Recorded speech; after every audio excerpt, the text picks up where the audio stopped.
Hey there friends, I'm back again with a new tutorial video. Today I'll be showing you how to link your bank account to PayPal, making your online transactions even smoother.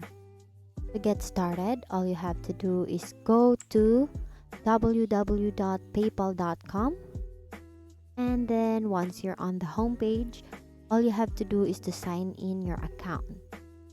So once you're in, you need to click the Pay and Get Paid option.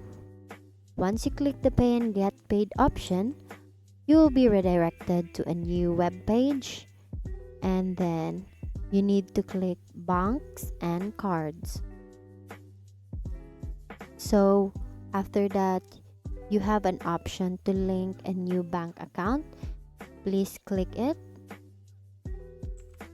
and then you will be asked to enter the details of your bank account. So all you have to do is to enter your bank account details here.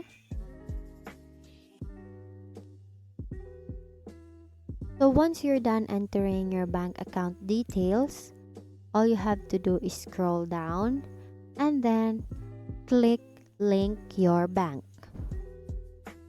So once you're done linking your bank account, you need to return to bank and cards option again, and then you will find an option to verify your account. And that's it. You now know how to link your bank account to PayPal. This simple process opens up a world of convenient and secure online transactions. Thank you for learning with me today. Once again, thank you for watching how to link your bank account in PayPal. See you on my next video. Before you go, remember to keep your bank account information confidential and regularly monitor your transactions for any unusual activity. Stay safe and happy transacting.